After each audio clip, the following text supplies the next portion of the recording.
Hello po sa inyong lahat mga ka-crypto. Ako po si Pinoy Crypto Trader at sa video na ito ay atin pong pag-uusapan ang tungkol sa balitang ito na may kaugnayan kay Fluky Ino.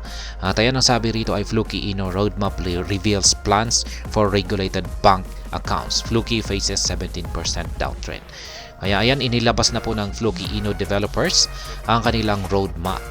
At ang sa kanilang roadmap na ito ay nagpapakita na meron po silang plano para sa mga regulated bank accounts. Kaya yan.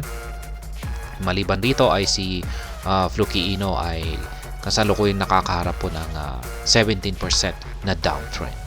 At ayan, bago po tayo magpatuloy ay nais ko lamang po munang bigyang linaw ang aking disclaimer kung saan ang nilalaman po ng video na ito ay hindi po ito isang financial advice. For education and information purposes lamang po ang layunin nito. Maliban po dito ay nais ko na rin pong magbigay babala na wala pong kahit anumang group chat ang Pinoy Crypto Trader. At ayan, ang sabi po rito ay the development team behind the dog team meme coin Fluky Ino has unveiled its highly anticipated roadmap for 2024, revealing several upcoming features and utility-focused initiatives. Kaya ayan, inilabas na po ang inaabangan ng lahat or ang buong community ng Fluky Ino na roadmap. Roadmap para sa taong 2024. At yan, naglalaman po ito ng mga paparating na mga features at yung mga utility focus, mga gamit po nito. Ayan, na ilalabas po ng mga team developers ng Fluky Ino para sa taong ito. Kaya yan, notable highlights include the launch of regulated digital banking accounts, integration with the Venus Decentralized Finance Protocol, the Fluky debit cards introduction, and the Valhalla mainnet's upcoming release. Kaya yan, ang titindi po ng roadmap ni Fluky Ino para sa taong ito. Ayan, 2024. Mukhang yung pinakamalaki po rito na kanilang plano ay ang paglabas, yung launching ng kanilang regulated digital banking accounts. Kaya maganda po ito. Yan, regulated na digital banking accounts. At ang sunod naman ay yung integration ng Venus Decentralized Finance Protocol. At saka syempre, i-introduce na rin nila yung kanilang Fluky debit card. Ayan, magkakaroon siya ng debit card. At ang isa pa rito ay yung release ng kanilang mainnet. Ayan, yung pag-release sa mainnet ng Valhalla. Kaya ayan, mangyayari po yata ngayong taon mismo na ito, 2024. Fluky Ino aims to bank the unbanked. Ayan, ito po yung unang yung parang pinakamalaki na plano sa roadmap ng Fluky Ino. Yung parang magkaroon ng regulation, maglalabas po sila ng mga regulated na digital banking accounts. At sa mamagitan po nito, yung mga users ay pwede po silang mag-create at i-fund yung kanilang bank accounts sa pamamagitan po ng Fluky tokens. Kaya ayan, mukhang maganda po ito, lalong-lalo na sa mga holders or users ng Fluky tokens.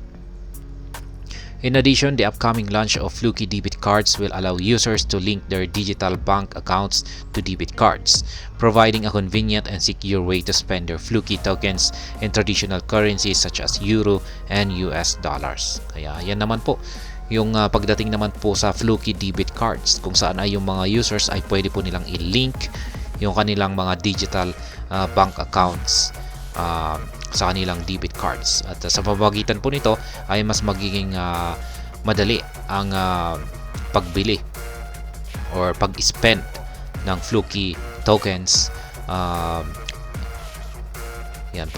Pagbili ng Fluky tokens sa pamamagitan po ng mga traditional currencies na katulad po ng Euro at saka US dollar. Kaya ayan, isa na rin po itong magandang development or plano na isasagawa ng developers ng Fluky Ino. Kaya talagang si Ripple po talaga yung parang kakompetensya niya, magiging kakompetensya po niya kasi isa na rin pong payment processor itong si Ripple. Kaya ayan, According to the proposal, the initiative aims to bank the unbanked by enabling a broader user base to access traditional banking services using their Floki tokens while increasing the utility and adoption of the cryptocurrency. Kaya yan, yung proposal po na ito ay tinawag po nilang bank the unbanked. Kaya ayan, ibig sabihin ay bigyan ng bangko yung mga walang bangko. Kaya yan, at sa pamamagitan daw po nito ay mabibigyan nila yung mga users ng mga walang bangko na magkaroon or i-access ang mga traditional na mga bangko sa pamamagitan po ng Floki tokens. Kaya yan, maganda po ito. Kumbaga marami pong nagkagusto dito ay talagang tataas ang utility at saka adoption ni Floki Ino, at ito po ang siyang posibleng magdulot ng isang catalyst para sa kanya para umangat ito ng todo. Pero marami na pong nakaisip ng ganitong ibang mga ganitong plano. Yan. At yan, nakalimutan ko na yung isang crypto project na nakaisip ng ganitong plano na rin. Pero ganyan na rin po, meron pong nauna. Pero hindi natin alam, malay natin baka mas magustuhan or mas maganda yung pamamaraan ng Floki developers dito. Ayan, dito naman, Floki Powered Trading Booth in Valhalla mainnet launch. Floki Ino plans to introduce a cross-chain Telegram and Discord trading booth powered by the Floki token. This booth will allow users to buy and sell cryptocurrencies on leading blockchain networks. Specifically, 50% of the fees generated will be used to buy and burn Floki tokens, increasing their utility and contributing to a deflationary mechanism. Kaya yan po ang isa pang kasama sa plano na sa roadmap ng Floki Ino. Ang magkaroon po ng trading booth ang kanilang Telegram at saka Discord. Ayan. At sa pamamagitan daw po ng mga booth na ito ay yung mga users ay mas magiging madali para sa kanila na mag-buy and sell ng mga cryptocurrencies. Ayan, dito sa nangungunang blockchain network na ito. Kaya yan, 50% daw po ay ng fees yan na makokolekta rito ay magagamit daw po ito sa pagbabay and burn ng Floki Ino tokens. Kaya makakatulong din po ito sa deflationary mechanism or deflationary ng Floki Ino or para mabawasan yung kanyang supply. Kaya yan, ang tindi po talaga. Maganda po talaga yung mga plano or roadmap na yung mga plano na nakalagay sa roadmap na inilabas ni Floki Ino. And the Floki token has experienced a correction of over 17% in the past 7 days, aligning with the overall market trend. This correction has resulted in the current trading price of 22.95 for the Floki token. Ayan po, nakaranas po ng pagbagsak itong si Floki Ino.